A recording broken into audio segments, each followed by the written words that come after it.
Okay.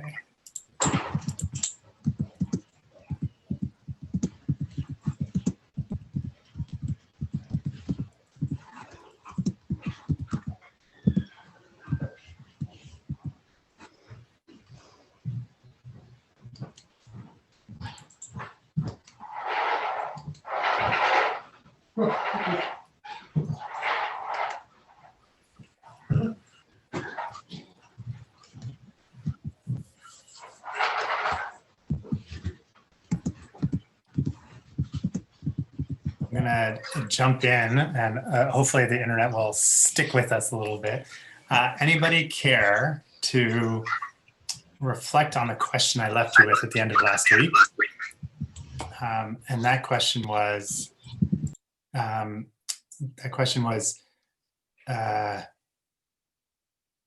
what about Judaism, which often we kind of spend more time in the part that affirms our kind of like instincts, our way of being in the world. What about Judaism challenges you, right? What might be some aspect of what it means to be involved in Jewish life that challenges you? Josh, go ahead. Well, I think the thing that challenges me is trying to figure out exactly what my Jewish life should be based on what I really want and what I'm perfectly comfortable with, as opposed to my family and other people might expect of me, and what other people think is the right way to be a Jew. Mm-hmm. Okay, right. So sometimes it's like what other people think. Right. So I had an aunt who paid for me to go to day school for 3 years. Like, it ended up being the equivalent of middle school. So she's always asking, "Wow, what did my investment do?" You know. Mm-hmm. She has some particular ideas about it. And I'll just like pick up on one piece of what you said. There are some people who find that being Jewish is expensive, right? Well, my mother always told us that keeping kosher meant fewer vacations as a kid. Anybody else want to share what's challenging about being Jewish?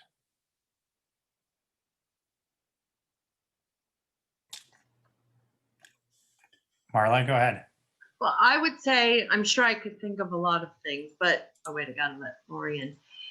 I find it challenging now, not being Jewish, but figuring out where I belong in the political, social world. So I find that actually through my kids and what they're listening to and reading, I'm investigating new sources of information and understanding the world, because the forms and the places that I'm used to getting it aren't working anymore. I don't fit in anywhere. So I'm finding as a Jew what I think a good Jew is and my belief system. We're too like bifurcated these days. I hear you. And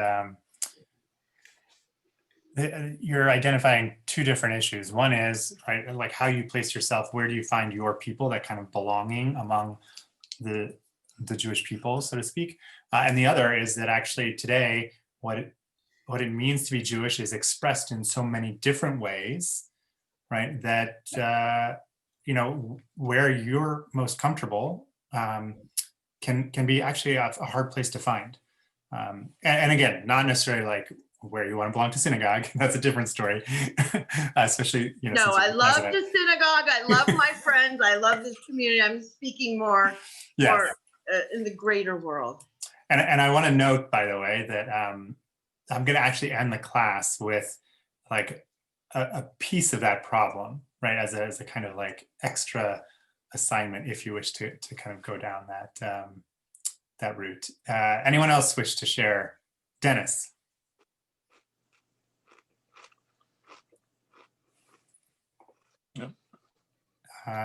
You're not on mute, but we're not hearing you. Plug your headphones in. There we go. Yes, much better. Forgot to hit the button that turns this on.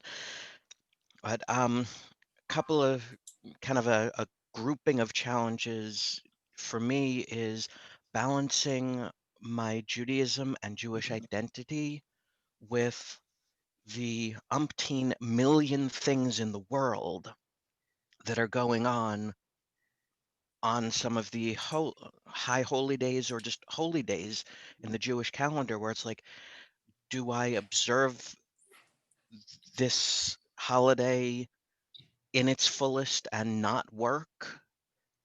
Or do I do this thing that I've wanted to do for 10 years and this is the first time I have the time to do it because it's on a day when I'm not required to be at an actual paid job, kind of a thing. Yes, well, and again, for all of us in America, we live in two worlds, right? Our Jewish time and space, and the sort of American secular time and space. So you're pointing to what it's like to have to navigate that. Chaim, and then the rabbi. Oh, I was going to say that my biggest challenge, I think, is that there's, we'll call ourselves one Jewish people, but that there are three different opinions of what that means. Yes. And that, I just know even my own office setting, for example, the president and his brothers are all three Jewish. And yet, when I take off for the high holidays, they're still at work. So it's sort of like, why is, Jason taking off? Why doesn't Jason take off? And so I find myself always having to answer that question multiple ways. Right. And even in this classroom, we could have differing opinions. I'll be honest, in this classroom, I hope we have different opinions, not necessarily about the high holidays, because, we are a community. But who's Jason? But one of the things that we're trying to figure out, right, is what happens when we have those different opinions, and engage in Jewish source material to see how we might have arrived at them. That's not going to work necessarily for the is your boss and the boss's family taking off. Rabbi Beals. Hi, Rabbi Winaker. Quick question, Chaim. Who's Jason? Jason is my boss, the president of the company I work for. I wasn't sure if you were referring to yourself with a different name or whatever. Okay. No. Sorry. Okay. Right. So first, I did want to do a shout out for the Brennan baby who now has disappeared, but that was like the highlight. That when my brain drifts, looking at babies always refocuses me. So bring the baby back in a half hour or so, just for my sanity. So thanks. Definitely will. And if you'd like to have him for a couple of days, you're welcome to do that as well. Anything I can do for you, Rabbi? Thank you. He's our future. So at any rate, for me, Rabbi Winaker, I find it sometimes challenging to be a symbolic exemplar, which is partially a rabbinic problem. But for all of you who have non-Jewish people in your world, you're the rabbi and the cantor, and you're the closest thing they're going to see to an expert. So I don't think you're totally outside of my challenge area, that for all of us, we represent more than ourselves. And since we live in a world that is unfortunately prejudiced and racist and judges, that based on what we do, we can either go ahead and fuel a stereotype about a Jew, or we can go ahead and challenge it by our own behavior. But it feels like the stakes are always so high no matter what we do. And I guess that's both a blessing and a curse. It means that everything we do is super meaningful, which is great. On the other hand, it also means that sometimes you don't want everything to be so super meaningful. Sometimes you just want to get in and out of ShopRite and not have to represent more than yourself, and know that people are looking in your shopping basket to see what did you order, what didn't you order, and what did you do with the hextra. And sometimes it's all in our own head that nobody even cares what we did, but it's just this whole shtick that we're carrying on ourselves. So anyway, the symbolic exemplar thing can be very tiresome. And I think it kind of dovetails with some of the other comments we heard. It's just framing it in a different way. Yeah. All right. So I see two Jerrys who want to speak. I'm going to call on Jerry Simonowitz and then Jerry Coven. And I just want to just take one piece of what Rabbi Beals just said, though, because it's going to play into our class, which is wouldn't it be nice if representing Judaism, there was sort of one standard that you were representing? Today, we're going to complicate what being Jewish is one more step further. So again, when you are in the community and someone's asking you, what do Jews think? Oh boy, it's going to be that much more challenging after this class. But my hope is, again, by the end of the whole course, you'll have an answer. So Jerry Simonowitz and then Jerry Coven. Thank you, Rabbi Winaker. Good evening, all. So I really have part 1A and 1B. 1A is along what you just said, which is very typically people know that I'm Jewish and come to me with a question, and typically I don't have a simple answer. And my answer is, it depends, or I try to make it humorous and say, well, the story, there's 2 Jews and then there's 3 opinions. And I'll try to give them the background of that. The other thing that's challenging, and there are many new things that are challenging, but the old thing that is still challenging is anti-Semitism in general. And I see it too often to have it not be challenging. Yep. And Jerry Coven. My conflict is that I've led a life not religiously Jewish, but culturally and identifiably Jewish my whole life. And yet my grandchildren, some of my grandchildren really are not interested in maintaining their Jewish identity. And certainly, I've got 4.5 great-grandchildren already. I certainly question about them.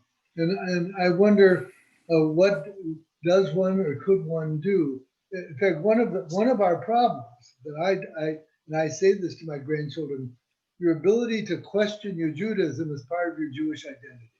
Yes. And so that's a great conflict, that we give them this openness and ability to question and ability to search, and then we become disappointed when they do that and end up maybe not doing exactly what we'd like them to do. So that I've come to terms with it, but it is a conflict in our Jewish identity, in our Jewish culture. Absolutely. And so I'll just let me do this one little bit and then try to transition us into class. I am guessing that most of the people who are on this Zoom were pretty excited, okay, despite any political affiliations, that there are Jews in the administration, right? Whether you the Biden's minion in the cabinet or Doug Emhoff as the second gentleman, right? I am guilty as charged, okay? And with Doug Emhoff, I thought surely Ella and Cole, and because they grew up, in his house, and called our now Vice President Kamala Harris Mamala, that they would identify as Jews. But to Jerry's last point, in fact, right, the forward just was trying to follow up with Ella Emhoff, and we got a response saying, no, not Jewish. She doesn't consider herself Jewish. She didn't grow up with Judaism in the home, right? And while most of you, including myself, when I first read it, may feel like a kind of sadness, grieving, mourning, some sort of discomfort with that, what's amazing is what she said in response to a follow-up, which is that her father has been exploring his Jewish identity for the last few years, meaning only the last few years. But so I just want to put this out there. One of the things that we're going to try to kind of hold in space as we go through this class, not just tonight, but the whole course, is that there may be the Ella Emhoffs that we, in theory, lose, right? Question whether we ever had her, but let's just say we lost her, right? At the same time, though, her father, who didn't raise his children Jewish, didn't create a Jewish home, is now, later in life, exploring Judaism meaningfully, so much so that he and Kamala Harris spoke very meaningfully about Hanukkah. I know that's not the most Jewish of holidays, when it was Hanukkah time a couple months ago, or a month and a half ago, right? So there can still be hope, right? And I think that our charge is to see if we can, by going through this kind of learning experience, reduce division enough, or find ways to talk to each other enough, that the door that was open to Doug Emhoff and that we're leaving open for Ella, right, can be a door that somebody walks through. All right, so let's see how hard it is to open that door. And so I'm going to share tonight's PowerPoint with you, and then we can kind of get into things. So our agenda for tonight, oh, I forgot to change the date. Let me do that, is here. Okay, we just did, wait a minute, I'm on the wrong one. Let's undo that. Sorry, I was presenting the wrong presentation. So I want this one, and back to share screen. And now, problem when everything starts with the same title. Okay. Here's our goals for tonight, and this should say 24th. Okay, we had a brief conversation, what in Judaism challenges us, right? Now we're going to talk about some of the grounding for that tension that we were discussing last week. Judaism of becoming and Judaism of being. A Judaism where it's about our kind of just belonging, and the kind of ethical values that grow, not necessarily as a moral reasoned argument, but because that's who we live with, right?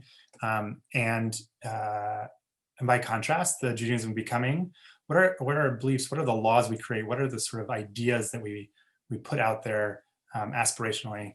How does that find expression in the text of our tradition? We're going to look at a bunch of Bible passages. Okay, I'm going to bring you one halachic passage, so something from the Talmud that is repeated in almost the exact same language in Maimonides' Mishnah Torah and also the Shulchan Aruch. So codes of Jewish law say this is definitely the way to be. And then we're going to look at some early Zionist literature to kind of get a sense of, does that literature come down on one side or the other? Okay, and then we're going to kind of reflect. So when we have these conversations, how do we do the dance between being and becoming, between ethics and beliefs, between, Judaism of that you're just born into or that you convert into, versus a Judaism that you have to live out into the world? Do we balance it? Is it dependent on the situation? Is it conditional? Is there some way to synthesize the two sides? We'll look at one application, and Rabbi Beals knows the players all too well. So just we'll get to it, and then I'll lead you to think about not just the Jewish and Israel America question, but America itself, in addition to some ways to kind of engage a little bit deeper without actually watching the videos this week. Some of the readings I think were really helpful for that. Questions before we begin? Jeremy, could you Yes. put your slides in presentation mode? It would make it easier to read on screen. Absolutely, and I'll be honest, I thought I had done that. Thank you. No, it's not. Okay, well now it is. All right, so there. So again, just quickly on the syllabus, here we are, universalism and particularism. We're putting the sort of capstone on the exploration of peoplehood. Next time we meet, which is not until quite some time from now, actually, because we've got things on the Beth Shalom calendar, there's Super Bowl Sunday, right? When we come back, it will be President's Day. So Monday night, just keep that in mind, Monday night. And we'll start looking at challenges to Jewish peoplehood. And then we'll wrap up the whole course by looking at new models of peoplehood. Here is our first text. Great place to start, the beginning, right? What's not here in this particular source is that Rashi's commentary on verse 1 of Genesis is, why is the Torah starting here? Why not start in the parsha we read yesterday? right? Why not start with keep your own calendar? Jews, be unique in the world, because now God is actually commanding us specifically. Why start with creation? And we're going to see some of the reasoning, okay? But the fact that the Torah does start with creation is meant to have meaning. And then within the story of creation is the story of the creation of humanity. So here we have God creating humanity. And sometimes, I'll just be honest, I like to actually translate the Hebrew here, Vayivra Elohim et ha'adam, as and God created the earthling. Because at this moment, Adam is not Adam, it's not a unique individual, is somehow comprising humanity in one single entity. Okay, so the earthling. B'Tselmo, B'Tselem Elohim. So in God's image, God created it, masculine and feminine. God created them. So there's a tension. Is this earthling one entity that has both feminine and masculine aspects to it, or is it two that are combined together, right? And Greek philosophy, I guess, right? Because anyway, there's a story that Aristophanes puts into the mouth of Socrates where Zeus is going to split people in half, the men who love women, right? So heterosexual couples split in half, women who love women, men who love men. Everyone, their soulmate is actually their split half, right? And there's only one for each of you in the world, according to the Greek version. In the Jewish version, right, we all come from the same place. We all come from this Adam, this earthling, and we can still have soulmates and bashert, but it's not necessarily confined to, right, only one person in the world, right? Because this split took place only by removing either Adam's rib or side, almost like the siding of your house, like shingles, right? Kind of, and so we get Eve, along the way. But here we begin with this idea that God created all of humanity from one entity, one earthling. Rabbi Okay. Winaker, Yes. is there any significance? Could you flip back to that slide for a minute? Is there any significance whereby the Hebrew on the screen says Elohim and you're saying Elohim? What are they trying to say? So this is actually my choice. The software or the website that I use to pull these sources out of the book and onto a slide for you is called Sepharia. It's a tremendous resource. Almost all of Jewish stuff is there. You can find it on sepharia.org. And when I make worksheets, Sepharia gives me the chance to figure out how I want to deal with God's name. So if any of you ever wanted to print this, you would not have to then bury it because it doesn't have God's actual name in it. Yud He Vav He is represented by a He with a little slash. Right. And Elohim, which is another name for God, is represented as Elohim.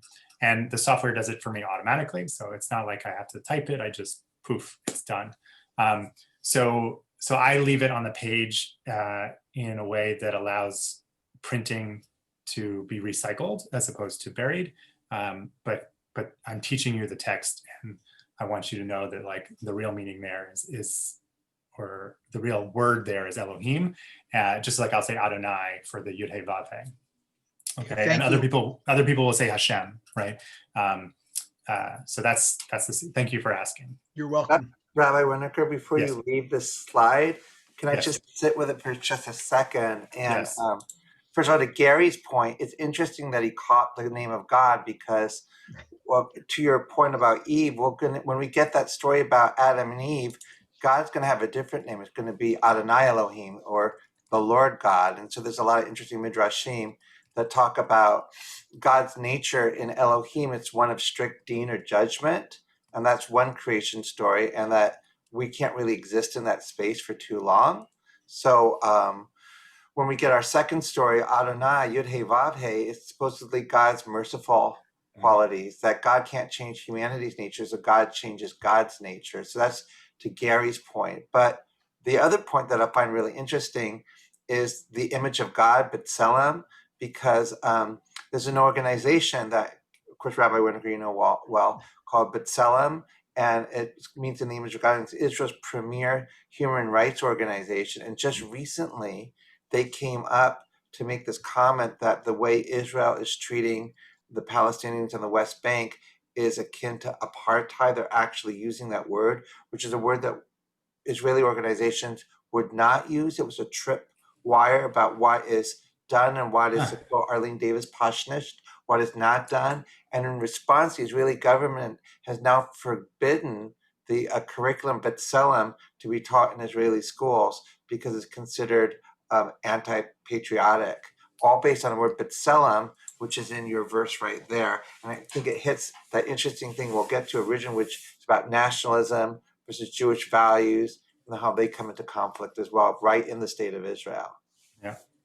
And I'm glad, like, while you were connecting that to today, you highlighted those words, because the next text does actually touch on this whole issue of B'Tselem. So the rabbis in the Mishnah, so this is interesting. So this is the earliest code of Jewish law, right? Oral law, I mean, apart from the Torah, right? So the Torah says, do this, do that, or thou shalt not do this. But then the rabbis are trying to figure out, how do we live that? And in the case of court trials where capital punishment is on the table, the rabbis were really hesitant. And so they asked this question: how does the Sanhedrin, or the Jewish court, even if it's just a Beit Din, intimidate the witness? How do we kind of make the witness like really like believe and like feel that this is actually, you know, a lot's on the line when they're going to give testimony in a case of capital law?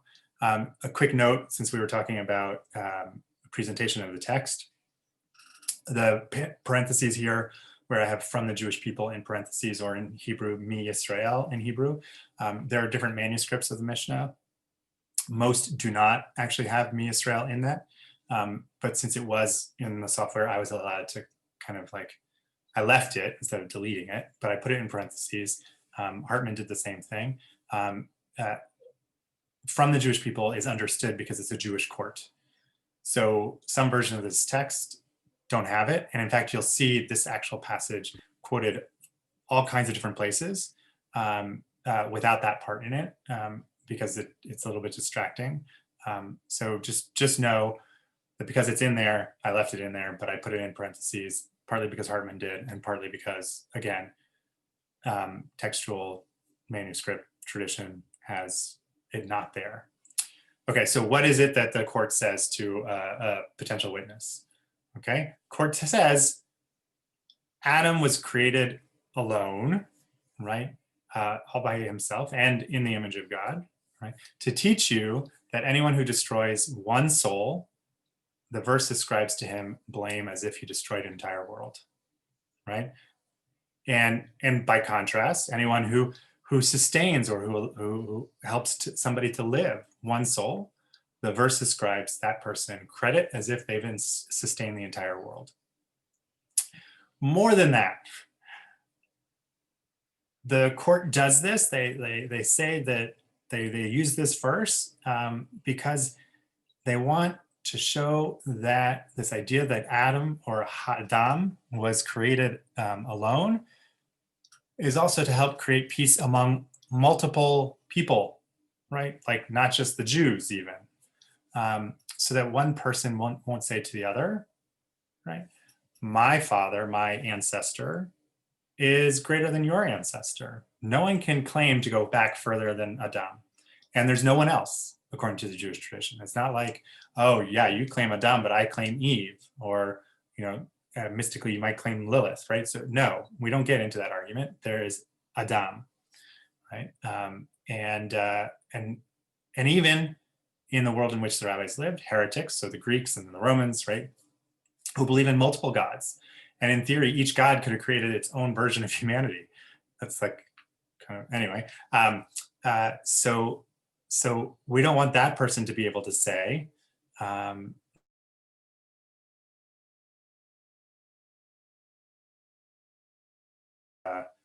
Authority is a good translation. And this way, instead, we get to tell how great God is. Okay, that God, the Holy One, blessed be God, can do something that outweighs that idea that multiple gods would make multiple kinds of people. Because if you look at a normal king or government, and when they stamp coins, when they mint coins, right? There's an image that's placed on the coin. They create a seal, right? A kind of model, and every coin comes out the exact same way. God, according to the Jewish tradition, because God is the supreme king, the king of kings, right? Took Adam, one mold, one mint, right? And every single person on earth came out differently. So each individual matters. Each individual is like the whole world. Each soul has sort of infinite possibility because of all their descendants, the same way Adam did. Also, because we're created in God's image, right? That idea that God's image is actually so multifaceted that all of us look different and yet come from the same origin, right? Is a sign that God is beyond any sort of human imagination, certainly beyond the capabilities of human kings, or even these sort of lesser gods that may have been part of cultures surrounding the Jews at the time. Okay, so we're putting out there, humanity looks different. We'll all go back to the same place. That's the start of this. Okay. And then we get to the favorite source text of this sort of unit of Jewish peoplehood. Lech Lecha. We spent plenty of time on the first verse. I'm going to go to the second verse. I will make of you a great nation, and I will bless you. I will make your name great, and you shall be a blessing. Wait. This time I want to focus on how in the same verse, I will make you a nation. So God is choosing Avram and Avram's descendants to be distinct in the world and saying that they're going to be a blessing. Well, who are they a blessing for? Verse 3, I will bless those who bless you and curse those who curse you, and all the families of the earth shall bless themselves by you. So even though we are a particular people, a nation chosen by God, the chosenness piece, right? The reality is God's also giving us this mission. We're going to somehow be a blessing, and all the families of the earth are going to learn how to bless themselves by us. So in the same way last week, we looked at Isaiah, who said, like, you'll be a light unto the nations, right? Embedded already in Genesis 12, the same idea that, like, okay, God can create all kinds of people. We're one of them. And even as we are peculiar, particular, unique, so too do we have a mission that is supposed to affect others. I'm going to do one more source and then I'll take some questions. Okay. This is kind of a long source. So here's the thing. If God is serious about having Avram be a blessing, or the Jews to be a blessing to other nations, then God has to have a different kind of relationship. God has to rethink what it means to have chosen Avram. We normally teach the text that I'm about to get to, the Sodom and Gomorrah story where Abraham says, oh, if there are 50 righteous people, don't destroy it. Oh, well, and all the way down to 10, right? And we teach about Abraham being like willing to stand up to God. But before Abraham gets the chance to stand up to God, God chooses to tell Abraham that God is thinking of destroying this town. God is saying, if I want Abraham and his descendants to be a blessing for other peoples to bless themselves by him, I have to introduce justice. So let's see what happens. That's what God says. Now I'm going to say, okay, well, let's see what happens. So let's look at the text, right? And he says it. He, like, the words are right there on the page. Shall I hide from Abraham what I'm about to do? Since Abraham is to be a great and populous nation, and all the nations of the earth are to bless themselves by him, because I singled him out, that he can instruct his children and his posterity to keep the way of the Lord by doing what is just and right, in order that the Lord may bring about for Abraham what God has promised. So God is saying to God's self, wait a minute, that promise that I made to Abraham, that others would bless themselves by Abraham and his descendants, I have to really do this, right? And so what does God do? The Lord says, Sodom and Gomorrah, their outrage is so great, their sin is so grave. I'm going to go down and see, if there's any reason to forgive them. And if so, I'll take note. And the other men, it says Anashim, who were with God and Abraham, they leave, and Abraham stays and says, wait, are you really going to sweep away the innocent with the guilty? Right? And this is what he's famous for, right? And we usually, and I'll be honest, right? Like, I've been a rabbi for 18 years, something like that. I keep missing the God part of this passage. I focus on Abraham. He's the role model, but no, God is actually also doing something really important, right? So what God does that's so important is to give Abraham the opportunity to argue on behalf of Sodom. And of course, like, there aren't even 10 people, so God does destroy Sodom, but it sets up this idea that choosing Abraham, choosing the Jews, is meant to create not just a unique chosen people, God's treasured ones, but to put justice out into the world, and to have that be, the precursor, and then eventually a light unto the nations. Things we studied last time, but it's in the same text. It's right there all together. Okay, so questions before we kind of really address like how that looks by the end of the book, like Moses, what he does with it. Are we good so far?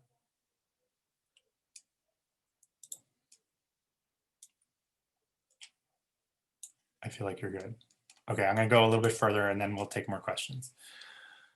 So by the time we get to Deuteronomy, Moses is getting ready to hand the Jewish people over to Joshua. Like, he knows he's done. He's giving his farewell speeches. And here we are in chapter 10 of Deuteronomy. And Moses is saying, what does God want from you? Only this, to revere the Lord your God, to walk in God's paths, to love God, to serve the Lord your God with all your heart and soul, keeping the Lord's commandments and laws, which I enjoin upon you today for good. Right? So this isn't the, like, choose life. This is like, I want you to be loyal, love God, and keep the commandments. Right? And then Moses does something really interesting. Moses says, mark, the heavens to the uttermost reaches belong to the Lord your God, the earth and all that's on it. Right? Spoke very specifically to the Jewish people.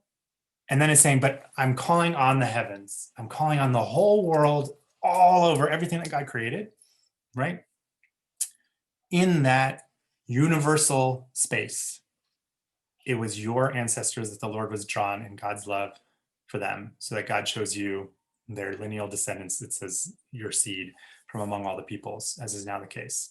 So at once particular and universal, all in the same, 4 or 5 verses here. Goes on to say, so don't be stiff-necked, don't be resistant. And then, wow, at the very end of this passage, in addition to upholding the cause of the fatherless and the widow, and befriending the stranger, right, as kind of just universal moral kind of code, reminding us that our particular history is behind why we will do a good job of being moral. You must befriend the stranger, for you are strangers in the land of Egypt. Right? Not slaves. We're not talking about, yes, we were slaves, but the whole idea of even just being a stranger, we are supposed to have learned from our history, right, to take into a kind of moral purpose and extend that moral purpose, not just to the stranger in our midst, right, but to anyone who is underprivileged is the wrong word. Anyone who's suffering, right? Or at risk, anyone who's at risk, the fatherless in this case, and the widow, right? In the patriarchal society of the biblical era, they would have no protection. So how can we support them, right? We're doing it for universal reasons, and we're doing it for particular reasons, boom, put together in the same two verses. Okay, so that's the charge to us. And then how does that get represented in the prophetic tradition much further on?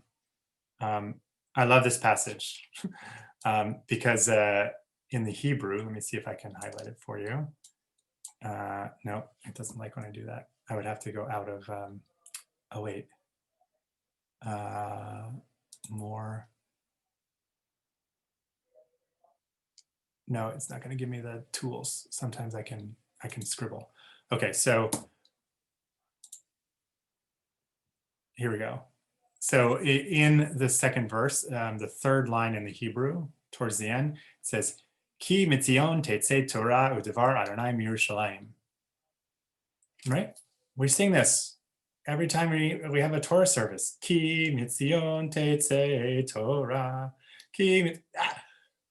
From Zion, Torah is going to come out. It says here in English, instruction. So that's Torah means instruction. Instruction is going to come forth. Torah is going to come from Zion, the word of the Lord from Jerusalem. Right? And Lord here is Adonai. And again, just to show you, Gary, the hey with the little like apostrophe, that's Hashem, right? But again, I'm pronouncing it Adonai because it's in place of Yud Hey Vav Hey.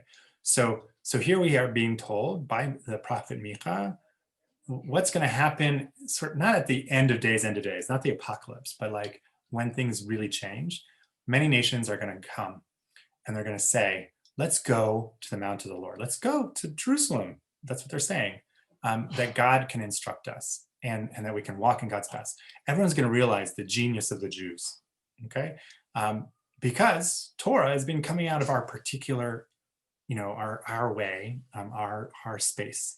And God's going to judge everybody and arbitrate and help us all get along.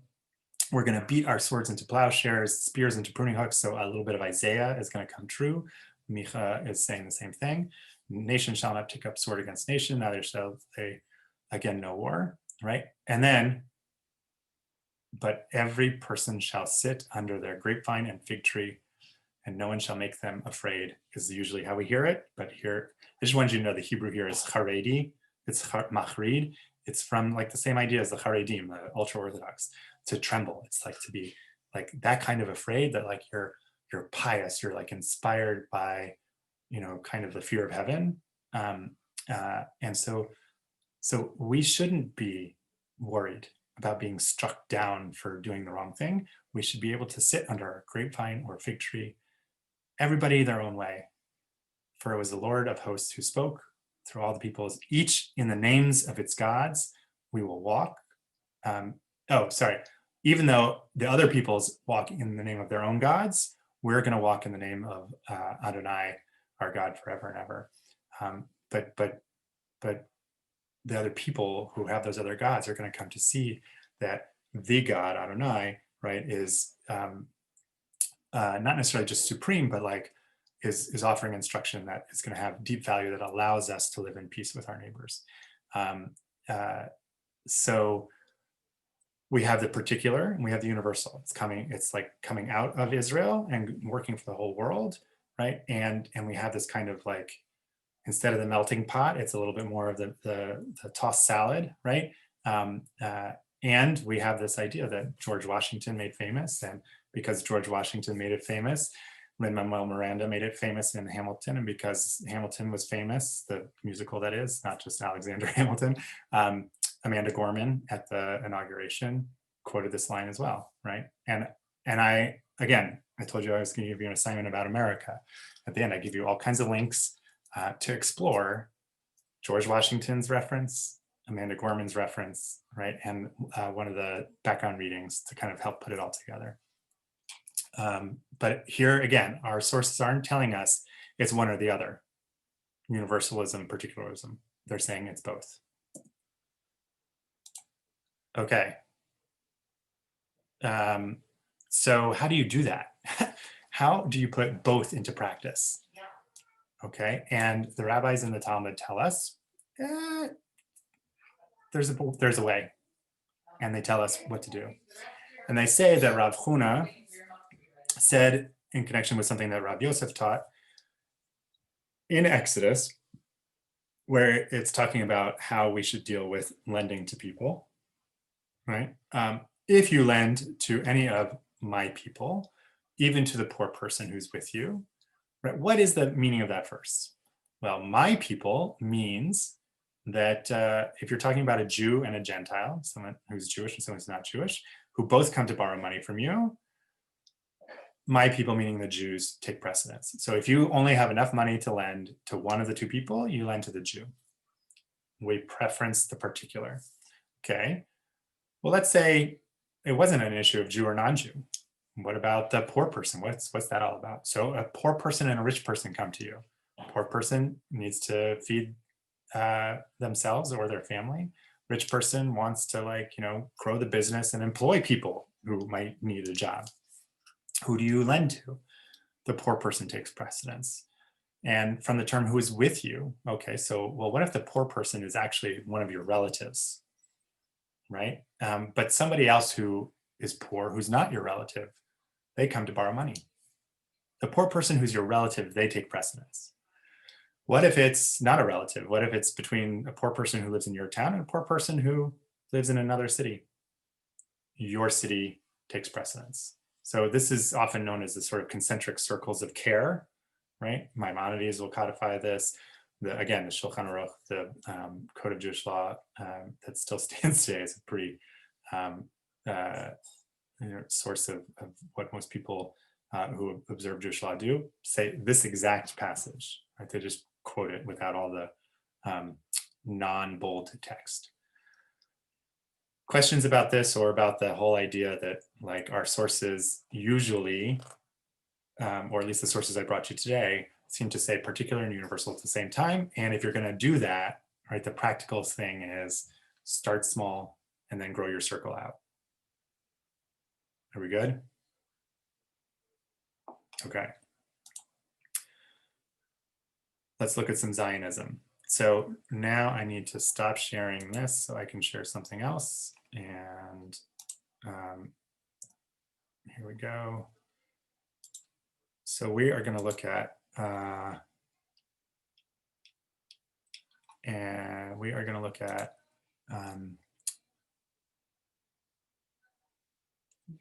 going to show you my whole desktop with all of my crazy tabs. Here we go. Okay, so we're going to look at Leon Pinsker first among our background reading materials that I think help further the conversation in a more current contemporary aspect. And I have to say this, that today I read, I guess what's an op-ed. It was posted in the Jerusalem Post, or it was published in the Jerusalem Post today. A deputy undersecretary of defense under George W. Bush, right, who's Jewish, was part of a panel at the Charles A. Smith Jewish Day School in Rockville, Maryland, and the panel was about the meaning of Zionism. What does it mean to me to be a Zionist? And he quotes Pinsker, and he's going to quote somebody else I'm going to refer to as well, right? It's a really nice piece. So I'm going to give you the link for that as well. But it's amazing how this is people just last week on Monday at the event when it took place, he's quoting this actual text. So Leon Pinsker, in his book Auto Emancipation, or his piece, I don't think it was a book-length thing, but clearly proto-Zionism, or early political Zionism, is saying, in essence, we need a new kind of Jew, right? What it means to be free from the ghetto is an opportunity for us to free ourselves from everything about Judaism that's been confining and otherwise kept us weak or unable to defend ourselves, okay? And I'm actually going to skip this first paragraph here, but I wanted to show you that part. And is this big enough for everyone to see? Can you just give me like a thumbs up if you can, it's large enough to read? Okay, good. So he says here, this is the kernel of the problem as we see it. Jews comprise a distinctive element among the nations under which they dwell, and as such can neither assimilate nor readily be digested by any nation. So like, we're never going to be fully welcome, even though we live among all these other places. So we have to find some way of readjusting. We have to do something different with our universalism, or with our particularism, in order to belong. Okay, and then a little bit later, he goes on to say, and again, all this is in the source book, so you can go back to it. The Jewish people have no fatherland of its own, though many motherlands, right? We've lived plenty of places. No center of focus or gravity, no government of its own, no official representation. They home everywhere, but nowhere are at home. Goes back to our first week. This whole idea of like, the Jews had no home, then we had one home, Israel, then we had kind of two homes. One was Israel that we lost, right? And also exile, diaspora. And he's living in a time when it's like just diaspora. The nations never have to deal with the Jewish nation, but always with mere Jews. He sees that as a real problem. We're not able to kind of operate on the international level because we don't have that last piece. Okay, and then he goes on to say something really interesting. Okay, he says that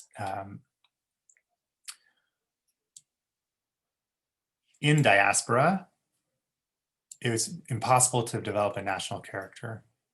The Jews seem rather to have lost all remembrance of their former home, and thanks to their ready adaptability, they have all the more easily acquired characteristics, not inborn, of the people among whom fate has thrown them. So we become French, we become German, we become not Russian, but sort of like, you know, Ukrainian or Belarusian or Lithuanian, right? And in our case, we become American, but he's before most of us, our families were here. And we do it often to please our protectors, okay? So we give up our particularity in order to be part of the universal. And in doing so, we deliberately renounce to some extent our own nationality. Yet nowhere did we succeed in obtaining from their fellow citizens recognition as natives of equal status. So even when we tried to be universal, we were still treated as particular. And that's, to Pinsker, the Jewish problem, right? Herzl, famous, obviously, Theodore Herzl, Im Tirtzu ein so agada, if you'd will it, it's no dream. He's gonna help us create all these Zionist congresses. And so here is a passage from his piece, The Jewish State. And I'm going to highlight down here. I love this image, okay? Because this image will help you understand what he says later. Okay, so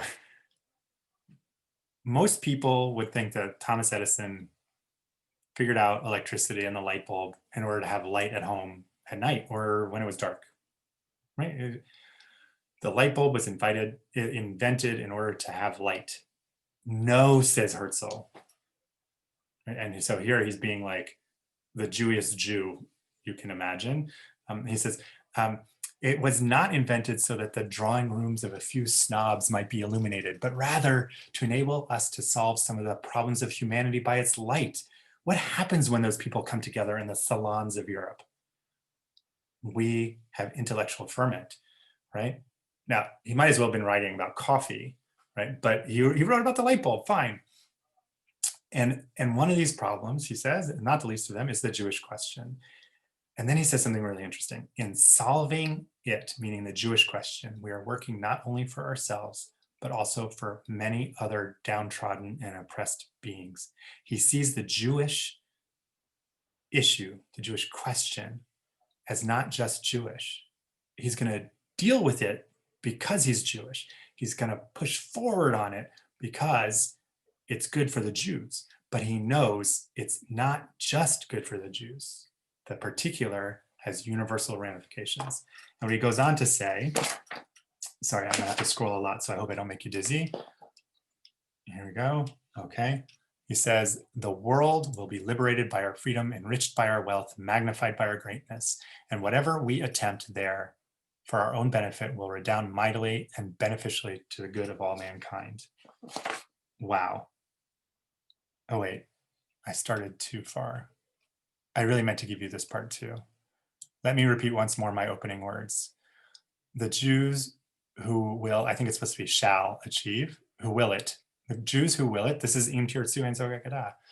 The Jews who will it shall achieve their state. We shall live at last as free men on our own soil, in our own homes, and in our own homes peacefully die.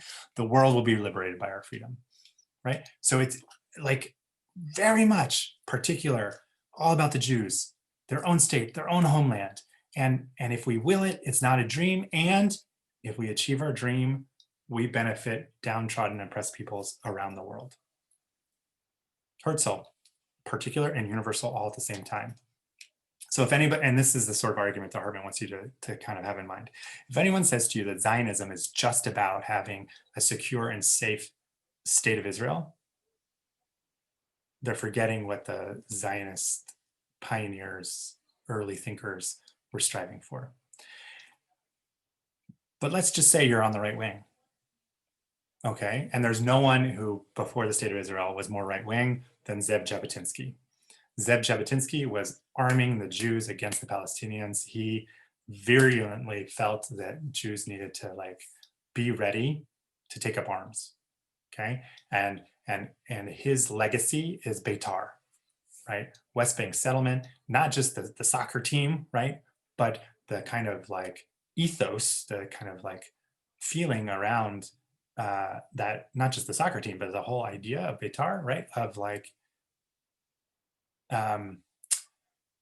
it's okay to do wrong by others if it's in defense of the Jewish state, right? And I want you to see what even Zev Jabotinsky says.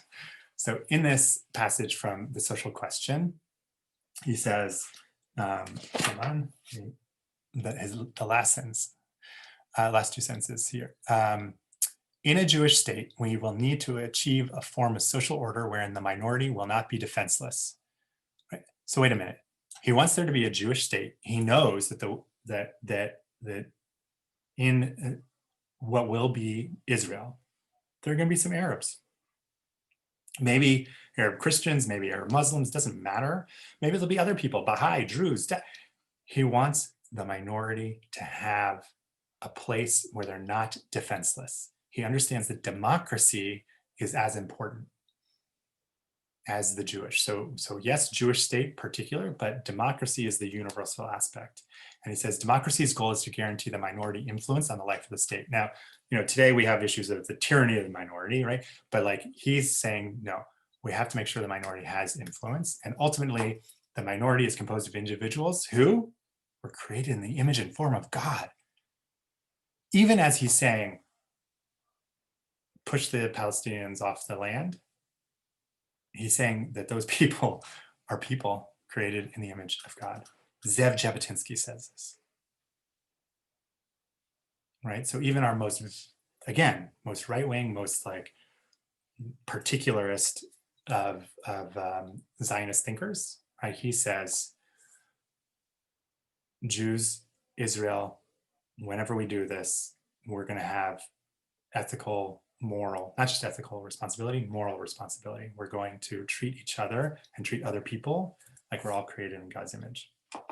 Okay, so I'm going to stop sharing for a minute and take us back to the outline for today.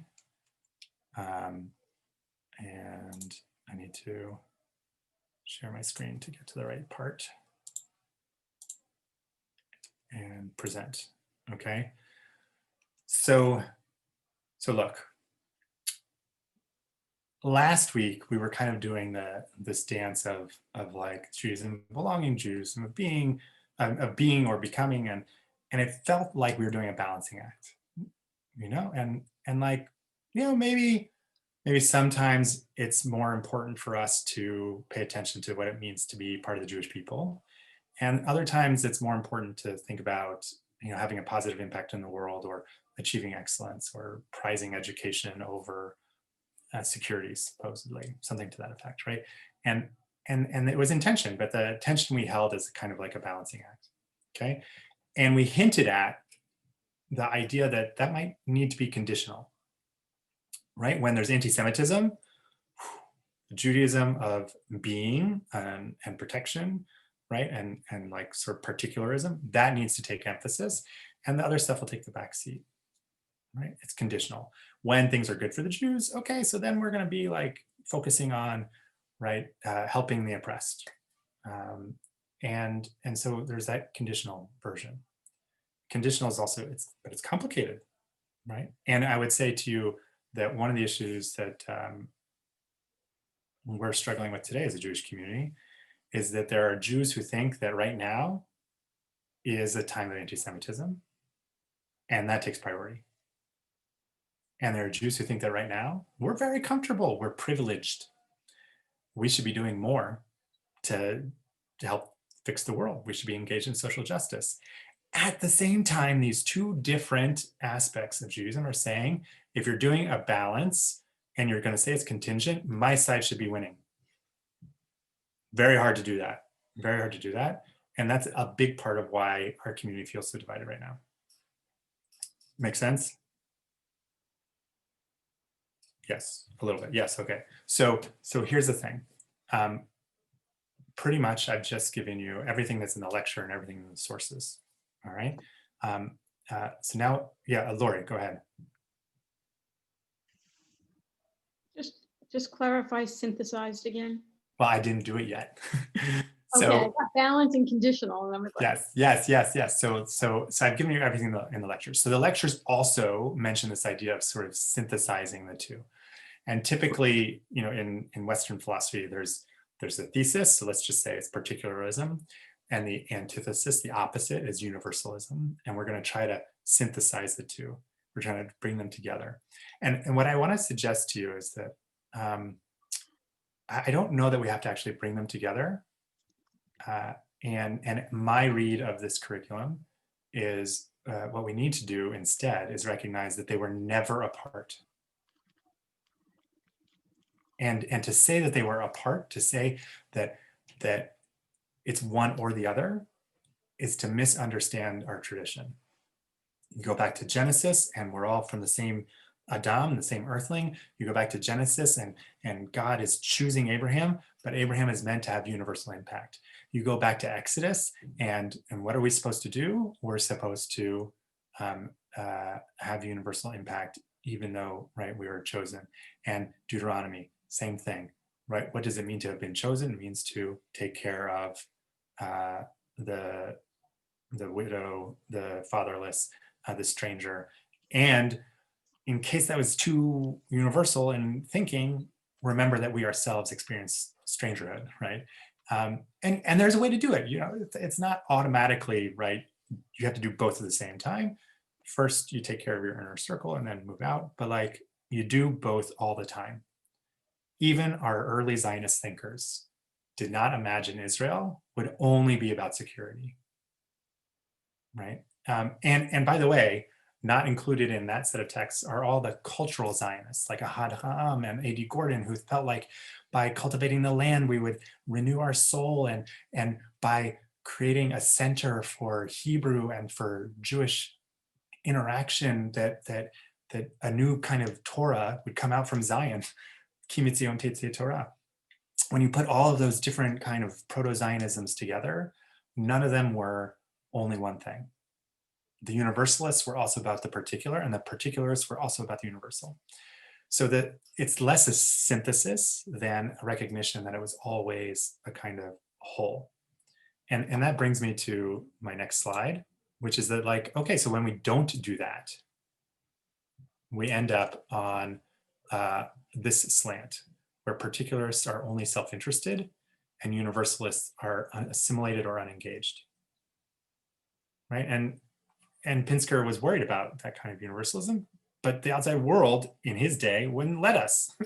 So the reality is, if we focus on the positive and we somehow bring together these two poles, the universalist is moral and the particularist is loyal and committed, then we avoid the false dichotomy. but it's hard. It's hard work. So now we're going to kind of do a case study. And for this case study, I'm going to have to change what I'm sharing with you so that I can show you. Sorry, here we go. I can show you what happens when Daniel Gordis, during the war with Gaza in 2012, decides that this prayer, okay, which again is available to you, that Rabbi Sharon Brous gave at ECAR in Los Angeles. He felt like the text of that was a betrayal of not just, it was a betrayal of Rabbi Gordis himself, who was one of her teachers. He was one of Rabbi Beals's teachers, and I have learned from him, but he was never like my professor, okay? But not just Rabbi Gordis or of Israel, but of Rabbi Gordis's sons who are currently serving in the army at the time. And he takes her to task. And then she responds like, I don't know what you're talking about, and you brought us so low. And it takes Ed Feinstein, who is the conservative rabbi in Valley Beth Shalom in the Los Angeles area, to help kind of bring them back together. And I'll let you be the judge of whether he's successful in that. So you guys were not seeing that. So let me put that up for you. Okay. So here's his piece, The Times of Israel, and later in November in 2012. Gordis's piece was a couple weeks before. Brous replies, and what does Feinstein start with? He starts with our passage from Genesis 12. I will bless those who bless you and curse him that curses you, and all the families of the earth shall bless themselves by you. And he calls his piece all the families of the earth. Ed Feinstein wants to get past this false dichotomy. And he wants to bring us back together. And so what he says to Rabbi Gordis is pretty interesting. He says, a living Judaism demands an exquisite balance between inside and outside, concern for our own, concern for other, particularism and universalism. He says, we got to try this balance thing. And I think you'll see he actually kind of, he doesn't fully succeed in the balance because balance is really hard. But what he does say is that, you know, the balance point shifts, and he sees it as also a generational thing.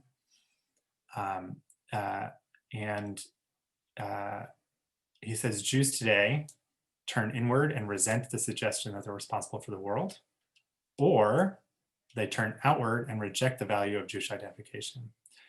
He says one side interprets Judaism exclusively in universalist terms. For them, tikkun olam, repairing the world, is the only mitzvah. The other holds that Jewish concern is only internal. For them, the only world and the only repair is mitzvah. Is mitzvah. Such polarization will suffocate Judaism, he says. And then he calls his colleagues into this space. And he says to Rabbis Daniel Gordis and Sharon Brous, he says, they are contemporary Jewish intellectual heroes, struggling to resuscitate contemporary Judaism by reviving the balance. Okay. And then he says, and this is what makes the controversy so painful to witness. Gordis inveighs against Brous's concern for the other and charges that her loyalty to her own is insufficient. In his eyes, her sensitivity to the suffering of Palestinian children somehow displaces her commitment to his own children and the children of Israel. So it's important to note that basically what she said in her prayer was, I pray for the success of the Israel Defense Forces, and I also want to pray for the innocent Palestinians for whom this conflict is, reduces their safety, or, I pray for their safety, some version of that, right? She didn't say for Hamas, she didn't say for the armed militia, she thought she weaved this carefully.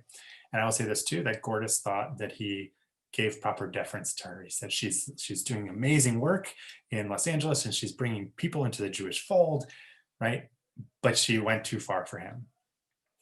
And this is interesting. It comes out later, Rabbi Gordis' response to Feinstein, and he says, I didn't understand what about what he wrote was incendiary. Gordis didn't see what he wrote as actually particularly like playing into polarization or being somehow a conflagration of some kind. He just thought he was like, intellectual kind of critique, a tochacha in Jewish terms, like a rebuke that was supposed to be gentle and to be helpful. But no, it was experienced differently, and Feinstein says so. And so what Feinstein ends up saying is that Gordis needs Brous. He needs her Torah because she's reaching the young people, and she's doing a really good job of it. And what she's doing is teaching young people that universalism and humanism, the stuff that affirms like all that they want to see in the world, right, is actually Jewish. And so like, don't just do social justice, do tikkun olam, right? So like, go do your universalist stuff, but like be Jewish when you're doing it. And you know what? It's been very successful, right? Still to this day. He says he needs her conscience. The voice of Jewish particularism needs the balancing voice of universalism. Otherwise we become chauvinistic, narrow, and cruel. So like, look, Gordis didn't mean to be chauvinistic, narrow, or cruel, but he came across that way. It's something that is a challenge for him. And then Feinstein says he needs her moral vision. And then he goes on to this piece that I was just saying before that our text showed us. The primary task of Zionism, as Gordis so well understands, was to make a safe place for Jews and Jewish life, but that was never its sole purpose. Zionism was always an expression of Jewish moral aspiration. It was both. It was always both. And if we play into it being only one or the other and taking sides, right, we end up doing more harm than good. All right. We have a little bit of time left. Let me shift to, I just want to point out that the whole exchange, are you looking at my slideshow again? Yes. Okay. So making it bigger. The whole exchange is in your source book. The first two letters, Gordis's initial piece, and then Brous's response is pages 66 to 70. But if you want to read the whole thing, you can go all the way to page 82. There are a couple extra pieces, like something by Rabbi Isaac Cook, that is sort of helpful, explains what somebody's referring to, but like the whole exchange is there. I tried to give you a sense of what most of it was about, but again, like Feinstein kind of brings it to this point of like, Zionism is supposed to be both. So just, what do you think of that? And then I'll go back and I'll share, like, again, a different way of applying it. So, Rabbi Winaker? Yes. I've just taken everything you've shared recently. So personally, because my email, after I did the benediction for Joe Biden, my email blew up. And it was people that were like the Danny Gordis side of the argument, but on steroids, feeling that anybody but President Trump is a threat to Israel, and must be castigated and must be rejected. And it was really like nationalism, like really raw, like 1930s nationalism, and the type of hate emails I've gotten. I didn't mention Israel once. I mean, that wasn't where, and I didn't mention Trump at all, but it was redirected that praise for Biden would be automatically seen as being rejection of Trump, which is rejection of the Jewish state, which is rejection of the Jewish people, which makes me a traitor and my ordination should be burned. Sherry Dim was asked to fire me as executive director. And all of that comes from this hyper nationalism because they only understand Zionism in terms of a place for an embattled Jewish people. And they don't see the value side of it at all. It just does not compute. And it comes from, I think, a place of deep insecurity, perhaps because of the rise of anti-Semitism. But it's just really messy. And it's been very hard for me not to take it personally and realize that I'm really I'm holding a place for them of things that they're frightened about. And it's all the material you've shared with us. And it's looking at just the particularism part of Zionism and not the universalism at all. And there's really no reasoning. It's so irrational. The brain is so disengaged And P.S. Danny Gordis was my teacher for Talmud, but he wasn't what you call a kind teacher. So I think that there are other personality traits that go with this intellectualism as well, that combined with universalism is also a sense of deep kindness and compassion and caring.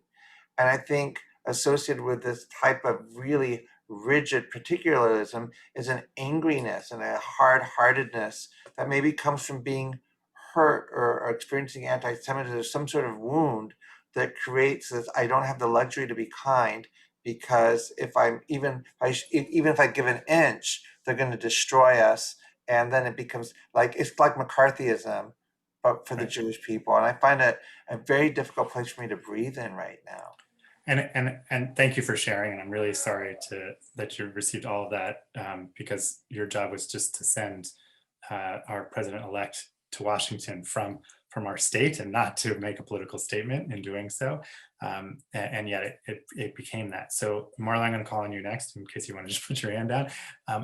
That's why I think the balance and the conditional model is so faulty, right? Because if we try to do that, when somebody's in that emotional state,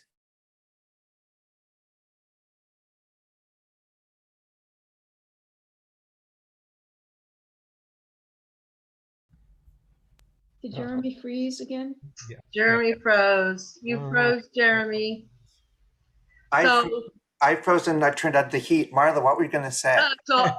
Right. So it's interesting because in the beginning of this, I said how I don't know where I belong or where to be. And it was wonderfully explained through here that particularism and universalism, it so well explains what's going on in our community right now. And I particularly liked that balance when you were, because to me, it is so clear that there are people who feel so fearful of anti-Semitism right now. And while I think we all know it's a danger, some are feeling particularly vulnerable to it. And then there are all these other Jews who feel, no, our responsibility now is not to be afraid, but to focus on helping all of the disenfranchised. And what you were saying is we're not balancing it very well, and we're not understanding each other very well. And Rabbi, what you were saying about the intensity, what I hear is the feeling is the same from both sides. So you and the synagogue right now are feeling it for people who are feeling very threatened by Biden. But I just want to say that I know a lot of people who are on another side of the political spectrum, and they feel just as attacked. I don't know, as personally attacked as you're feeling right now because of what your circumstances are. But I just want to say that I think both sides on the extreme are guilty of attacking one another. The only thing I was going to add to that was that the culture of our synagogue, if you look at which organization, Oh, right. I wasn't talking about our synagogue. No, I'm saying our Tikkun Olam committee is by far the hottest ticket. Well, what Rabbi Winaker is doing right now is really a hot ticket. But besides Rabbi Winaker, if he wasn't doing this wonderful work, but Stacy Friedland's doing the energy of the synagogue towards universalism and expressing Judaism, people won't come to services to save their lives, but to go ahead and do anything with any of our Tikkun Olam is the way they identify and actuate their Judaism. And since Judaism has both the particular and the universalistic in it, thank you. It's both valid. There's not one way is a better way of doing Judaism. Kol hakavod to our synagogue that we offer multiple paths for Jewish expression. So right now I'm just saying where the culture is for the most part of our shul is towards doing as much good for as many people as possible within the Jewish framework of Beth Shalom. So I just, in case it got muddled when I lost some of my internet, I just want to state again as clearly as I can that the balance model is faulty, because if you're on one side or the other, or if you put yourself to one side or the other, right, then you're missing the other side. And what our source tradition is trying to tell us is that it should always be both. It should always be both. So the Tikkun Olam committee shouldn't just, and by the way, at Beth Shalom, it's called Tikkun Olam. It's not called social action, right? We might put it in English also, right, as a translation issue, but not as a value issue, right? And Marla, to your point about there being many people who supported Trump, right? Like people who are so mad at them and made them feel so uncomfortable in synagogue and anywhere else, right? We're saying that Trump is immoral on so many issues, right? Because the universalism was missing. And okay, right? But what would the conversation have looked like if we had said to a Trump supporter, I hear you on the issue of Israel. I want it to be safe, and I also want it to be moral, right? And it's hard to have that conversation. Don't get me wrong. Like our public space is polarized also, right?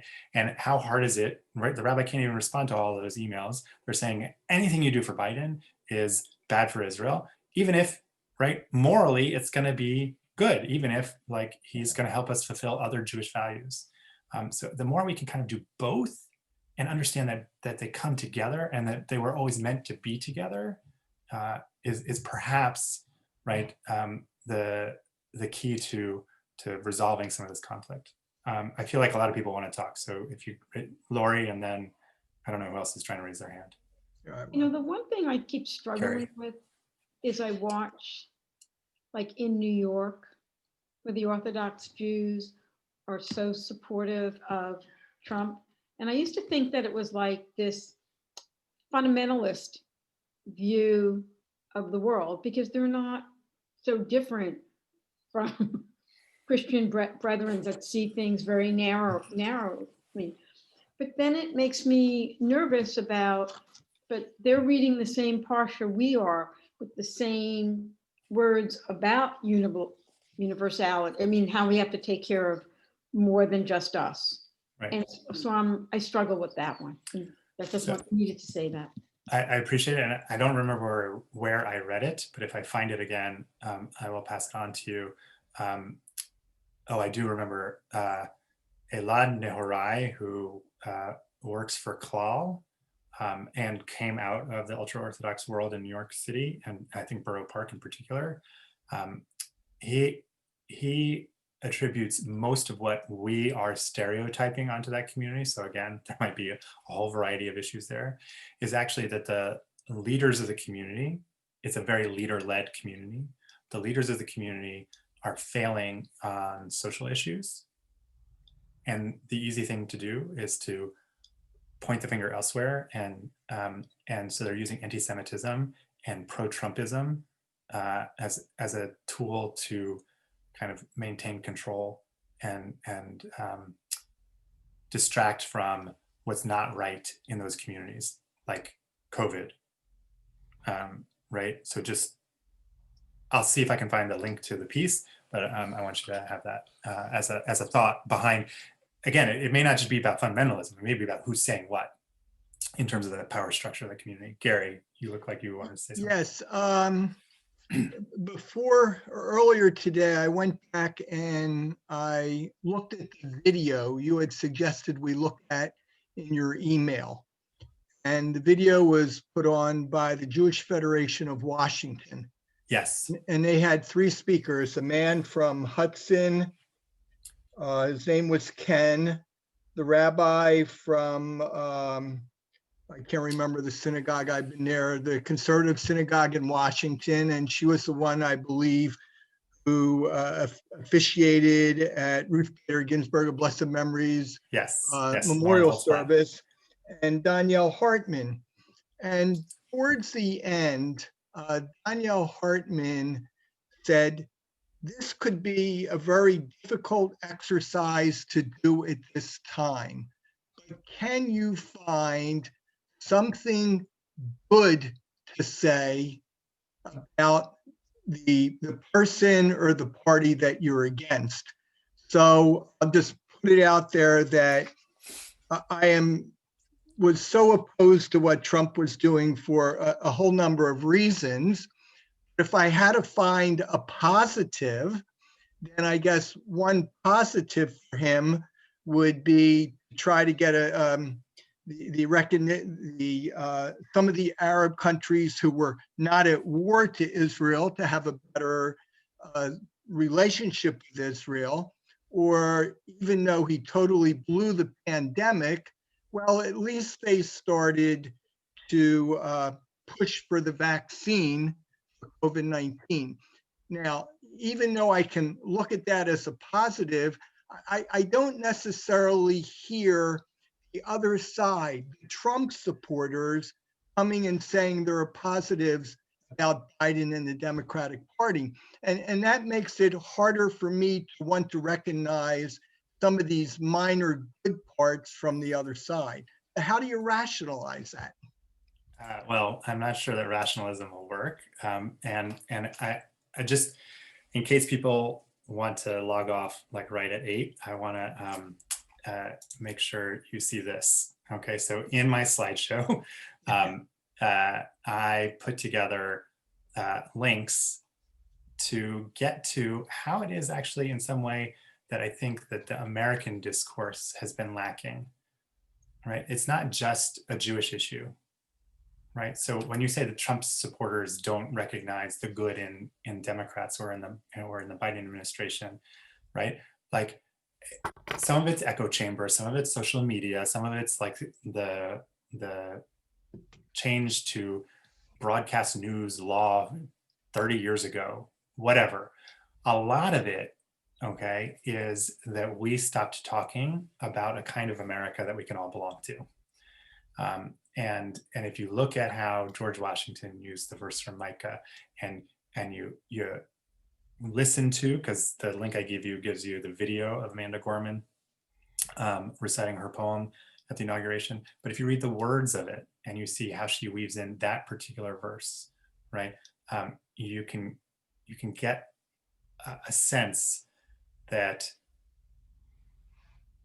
maybe we can talk about how America was meant to have a constant becoming, a constant push and pull, and that factionalism is built into the system by design. And Madison really wanted us to have opposition, right, in Congress. He didn't ever want all the branches of government to all kind of vote in lockstep, not just because of tyranny with the majority, but because he thought that was bad for America. And this last piece here by Hillary Putnam, that's in your source book, talks about patriotism and universal reason. And it kind of plays on this whole idea of like, you know, how many people want to be proud of America for doing the right thing? And how many people want to be proud of America because it's a place that they feel like they belong and that there's a future for them? And why do those have to be mutually exclusive? They should not be. They should not be, right? And, you know, it's like just Pete Buttigieg, I think, did a good job of this. So I'll give you a taste, right? Senator Cruz is saying, getting rid of the XL pipeline, it's 11,000 jobs. You don't care about workers. You don't care about union jobs. And Pete Buttigieg says, look, the goal here is to create the kind of lasting jobs that will also advance our concern for the environment. So I can't guarantee that each of those 11,000 people will be hired in clean energy projects or infrastructure, but that's the goal. And it doesn't have to be one or the other. Let's do both, right? And it's part of Pete Buttigieg's gift. It's like why he was a successful candidate, right? But I think we're going to see more of that. Or let me rephrase it. I think we need more of that, right? And it shouldn't come just from the Democrats. I think we're going to find Republicans who speak the same way because, right, America is trying to deal with the same universal versus particular. And America was never meant to be just one side of that. Like e pluribus unum, out of the many is one. Right? It's the same thing in reverse, right? So America is supposed to be the many to become one, and the Jews are supposed to be one to have the impact on the many. I don't know that we'll succeed anytime soon, right? But this is definitely something to think about. And just one more note while I'm on this slide, at the bottom, I give you both just the op-ed in, it's posted in the National Review, not the Jerusalem Post, from that Deputy Undersecretary about why he's a Zionist, okay? And Pinsker and Brandeis, that he quotes everybody. It's beautiful. And he says it's not just for protection, it's also for morality. And if you want to see the 1.5-hour video from Charles E. Smith, where other people also present their version of like what Zionism means, I gave you the YouTube link for that. Someone just put in the chat. I'm sorry. So other or the thoughts or questions or explorations?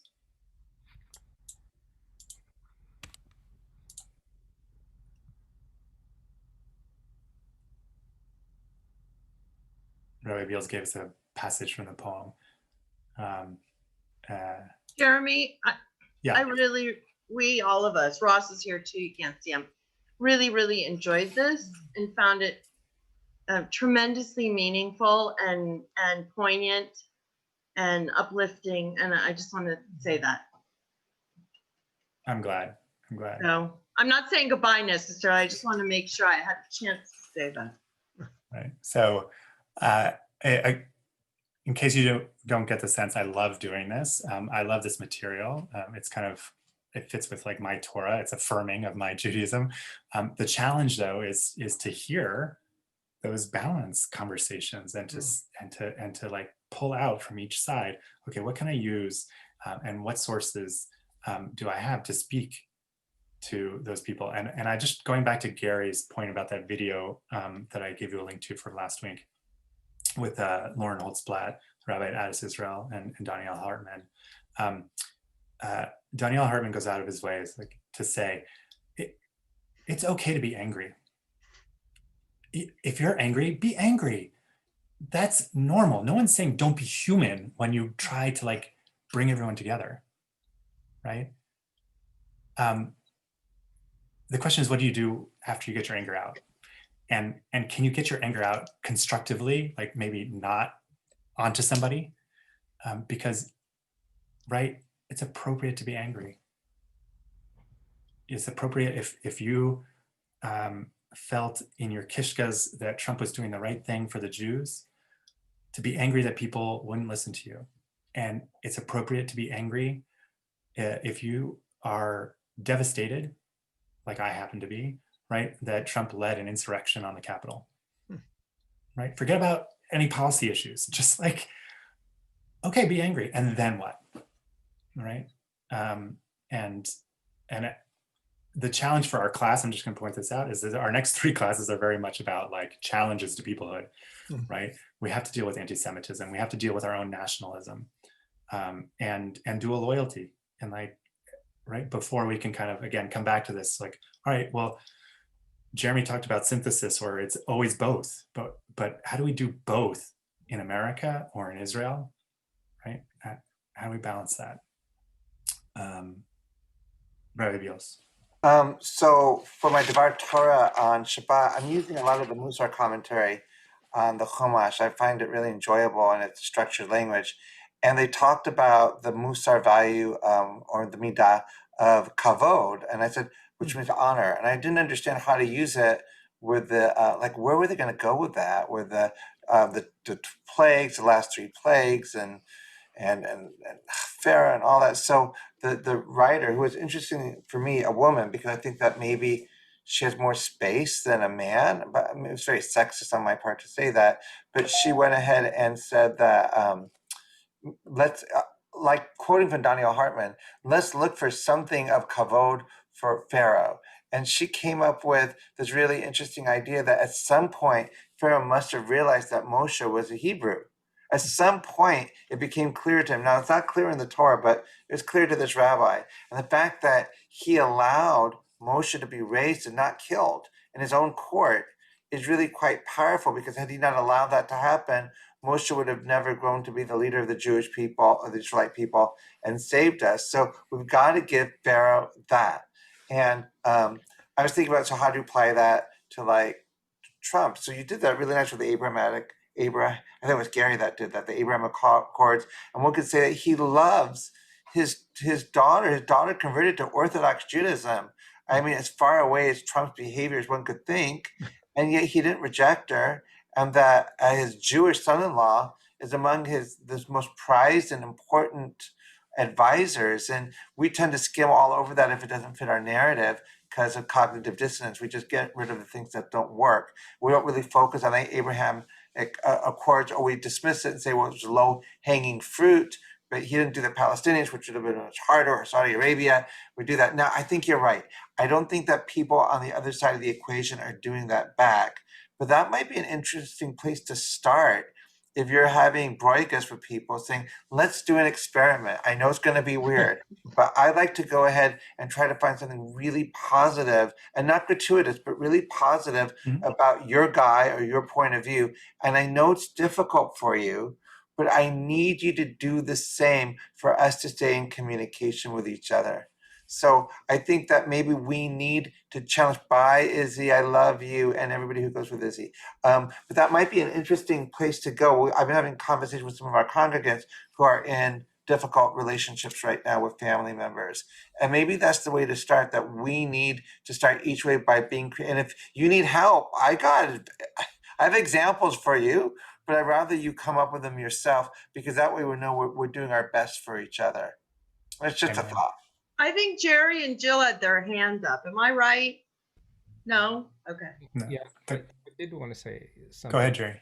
When I think about this, oftentimes people say, is it A or B? And to me, that's the wrong answer. Is really yes, not A or B. So it's a wrong question, really. Not even the answer is wrong, but the question is wrong. The other thing also is, for me, is yesh gavul. There is a border. There is a limit. So if I see someone in the other camp who is pro-Nazi and wants to kill me effectively and murder me, that's not someone I feel I can have a conversation with to find goodness in them and to talk about the good things in life. And yes, that's a small minority of people, but what I'm saying is that while these concepts may apply to pick 95, 98% of people, there are some that I just can't get there with. Yes. And I think it was actually the leader's guide video and not the video that you have access to. Daniel Hartman starts off by saying, you ask a Jew, is it this or that? And the answer is always yes. Right. So Jerry, you're right on point with this week's lesson. And yes, there is a gavul, and as many people posted on Facebook, for whatever Facebook is good for, somebody's out of bounds when they're hanging out with the Nazis, right? Because there has to be a boundary. So for all of us who are here tonight, thank you. I wish you a great rest of your evening, and again, Monday the 15th. Jill had something. Oh, I was just applauding. I thought that was applauding. So thank you, Rabbi Winaker. That was a fantastic class tonight. Thank you so much. Excellent. You're welcome. All right. Be well, everybody. Thank you. Good night, everyone. See you in 3 weeks. Good night. Thank you. Good night. Night. February 15th. Yes.